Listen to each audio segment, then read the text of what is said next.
Hey there, this is Jojo with your daily TReeCharge.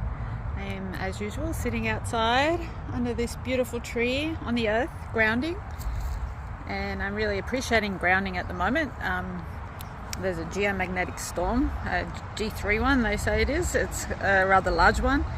And I'm really appreciating being on the earth because I've been feeling extra staticky almost. It's like I feel static in my hair. I don't know if it's to do with the storm, but it's not normally that way. So I just thought, when you sit on the earth or you touch something grounding, it de-statics. And there's studies that show that extra protons, electromagnetically charged protons, are hitting the earth, and it's a lot more than usual. And there's many different studies that show how it affects different things. Usually it affects people in space. Astronauts have to be extra careful, be aware, satellites, things like that. I really think it does affect humans. There's usually a high incidence of heart issues and strokes and things like that around the time. And it also happened to coincide the exact time as the new moon. The new moon in Leo was last night for me, it was 4th of August at 9:13 p.m. in Australian Eastern Standard Time, 2024. And I woke up this morning and saw that there was also a geomagnetic storm, and it's the highest one I've seen, but I've only been following it for the last few years, so I can only go from that experience. But yeah, I'm definitely feeling it, and it's right around the Lion's Gate. It's just the 8th of August, another potential time there where the sun aligns with Sirius and where we can access a higher vibration. They say we can ascend or use it to ascend. We may not feel so good as our body's tuning and changing to a higher vibrational frequency and becoming accustomed to it. And so you add the geomagnetic storm to the whole mix, and Mercury that goes retrograde today. We got a little bit of a concoction going on. Anyway, that isn't actually the reason I came on to talk. What I wanted to talk about is my recent class with Biosonic tuning. And it was the beginning of a new unit, Unit 3, Class 1. And there was a lot of information. I think this is where things get serious now. We covered quite a lot of stuff. We covered things like eustress and stress, and the difference between them. Like, one's a good stress, one's a bad stress. It's all stress, so it depends on how you perceive it and your relationship with what's going on that you perceive as a stress, as to whether it's a good stress or a bad stress. So we looked at some scientific stuff, recent studies about the flow state, and how we have a prefrontal cortex in our brain, which is this frontal part of the brain, and it's known as the part that makes all the executive decisions. It's rational, it likes to make long-term plans and make good decisions, safe decisions, things that are good for you. And there's a part of that of the brain, the prefrontal cortex is the front part of the brain, and there's a part that's called the dorsolateral prefrontal cortex. Now, it sounds like a big lot of words, but dorso just means behind, so it's in the front part of the brain, but just a little bit behind, right at the front. And lateral just means on the outside of the body. Medial is the midline. So it's just kind of a little bit behind to the side of the frontal cortex, prefrontal cortex, but on both sides. Anyway, not that you really need to know all that. That part of the brain was shown that when it's shut down, it shuts down in a flow state. And during that state, the brainwaves shift into a theta alpha state, which I have talked about before, with the binaural beats, by using the two different frequencies on the weighted tuning forks. They can create a binaural beat, which causes the brain to shift into a specific brainwave. Now, Also, they say in the flow state that the brain, in this frequency, it also then is synced with the gamma waves, gamma frequencies, not gamma rays, different thing, gamma brain waves.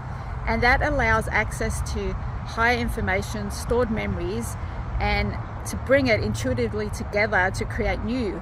And the flow state, like your creativity flows and new ideas come and things are created and all that, like the really good place that we want to be, that we enjoy being. I enjoy being.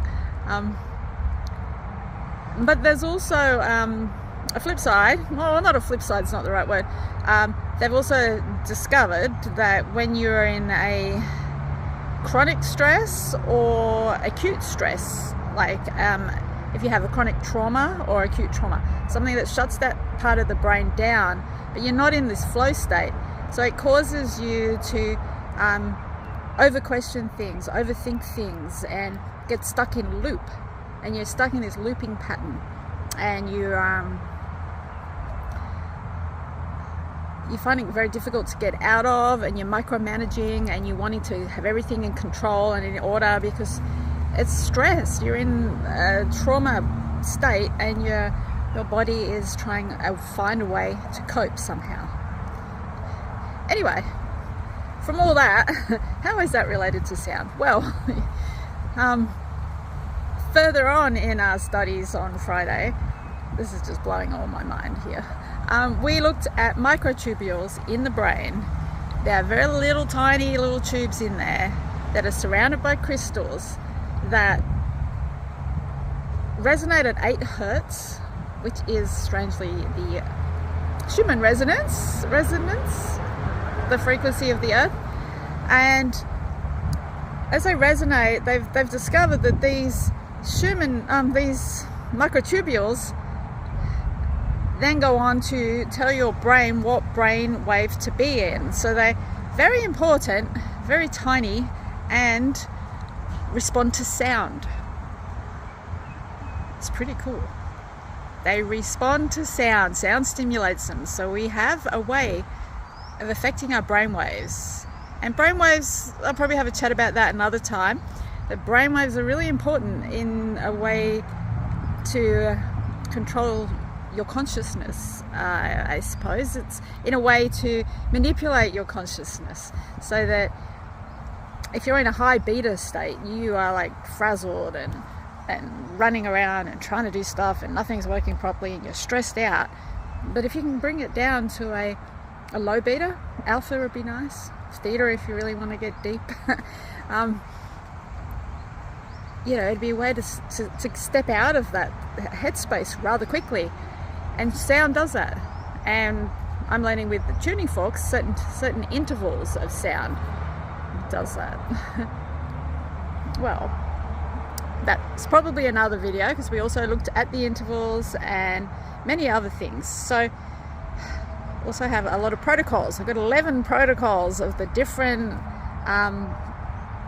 ways to use tuning forks in this case, and there's certain intervals between them, so you could apply them to any other instrument if you have the ability to create intervals. Say the perfect fifth interval is C and G, so at C is the bass note and 5 up from C is G, and that's where your perfect fifth comes from. So depending on the bass note where you start from, you can work out what will be the correct interval for what you're looking to achieve. But I'll get into that another time because it's a lot of information. So what I will do is play the first one on the list, the first protocol that we have. I'll just flip there. Here's one. And the first one is going to be the Nervous System Balance. So Nervous System Balance and Wellbeing. So I'll play I'll play that for you now. I'm going to do a protocol for nervous system balance and well-being. Now we're using the fifth interval, which is the air, and it balances the air element. It gives clarity of mind and nervous system attunement.